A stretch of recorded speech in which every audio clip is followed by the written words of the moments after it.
Yo, what is up guys? Cookin University here, and today guys, if you are looking for healthy recipes, including this ground beef spinach casserole recipe, then you are in the right place. So without further ado, let's get straight into the ingredients. So, oh no, you guys can go. You sure? Alright. Are you doing a break right now? Yes, yes, Commercial break? Yeah, commercial break, yeah.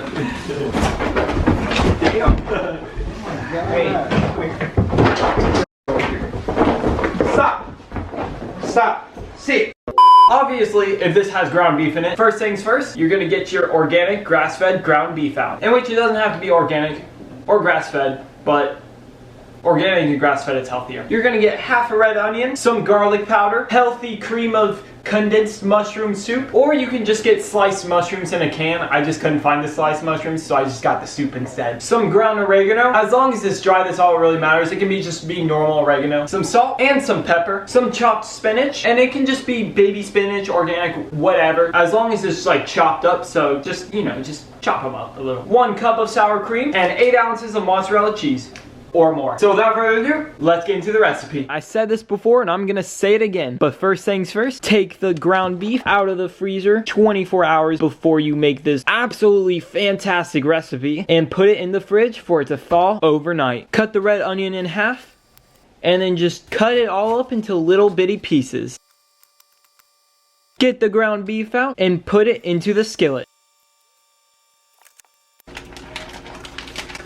And then turn the temperature up to about 225 degrees or so, or medium-high heat. Throw the onions and the garlic powder in. And when the ground beef starts to sizzle along with the onions and the garlic powder, well, maybe garlic powder and onions, then cook and stir the ground beef up and just keep cooking and stirring the beef until it's brown and crumbly. Or you can just do it for 5 to 7 minutes, but I would recommend you just do it till it's brown and crumbly. While the ground beef is cooking, preheat the oven to 350 degrees Fahrenheit. And then just keep stirring the onions, garlic powder, and ground beef until the ground beef is brown. And as you can see right now, it's pretty much brown. Once the ground beef is fully brown, make sure to turn the temperature down to about 150 degrees or to about medium-low heat. And then make sure to drain and discard the grease, because that is absolutely disgusting, at least in my opinion. If you want the grease in, then by all means, go ahead. Add the mushrooms or the mushroom soup.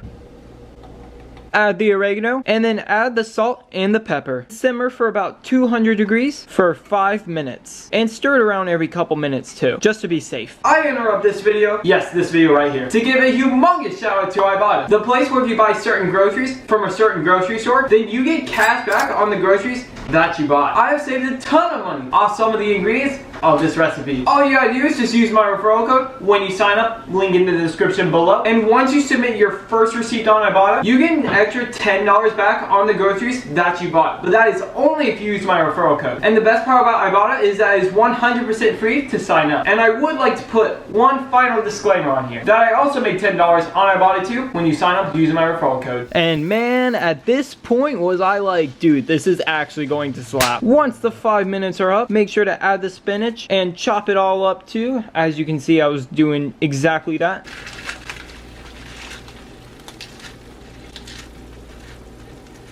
Pour the celery soup in there and then add the sour cream. And then mix it in on about 200 degrees Fahrenheit. And cook it for about 5 minutes once again. Or you can just simply cook it until it's heated through, but I just did it for 5 minutes because that just seemed more reasonable. Just keep mixing it through for those 5 minutes. But guys, no, seriously, like I was actually freaking out. This actually looked really good. Once those 5 minutes are up, make sure to transfer the ground beef spinach casserole to a 9x13-inch baking dish. And then turn off the skillet so that way you don't waste electricity, you know what I'm saying? And then cover the top with mozzarella cheese and put as much as you want on it, like I always say. And while I'm sprinkling the top with cheese, if you're interested in discovering more about getting cash back on groceries, then be sure to check out Ibotta at the link in the description below. Once you have absolutely covered this casserole with mozzarella cheese, or however much you want, then make sure to put it into the oven for about 15 to 20 minutes. I put it in for 16 minutes, just because that extra minute, you know what I'm saying? Or you can just put it in until the cheese is melted. Once those 15 to 20 minutes are over, make sure to turn off the oven and then get the ground beef spinach casserole out of the oven. And boy, was I freaking out right here because this actually looked really, really good. And I was curious, is this soup or casserole? Because it was kind of liquidy like soup, but it looked like a casserole a little bit. Comment down below. But this actually looked really, really, really good though. The way the cheese was melted and everything. Oh my goodness. And voila, you got your ground beef spinach casserole. Is this soup or casserole? Alrighty guys, so guys, I just made this meal. It looks really soupy to me. No, seriously, look. It's smoky though. Hey yo, this slaps. No. The cheese completes it all. Just like any other recipe. But nah, this is good. Go try this yourself. This is my first ever time making this. But like I always say, I would 10 out of 10 highly recommend. Hey, I said be quiet. Oh, didn't see you guys there. Well guys, make sure to subscribe and turn on post notifications so that way you do not miss any more videos helping you out cook the healthy, cheap, and easy way. And I'll see you guys in the next video. Take care.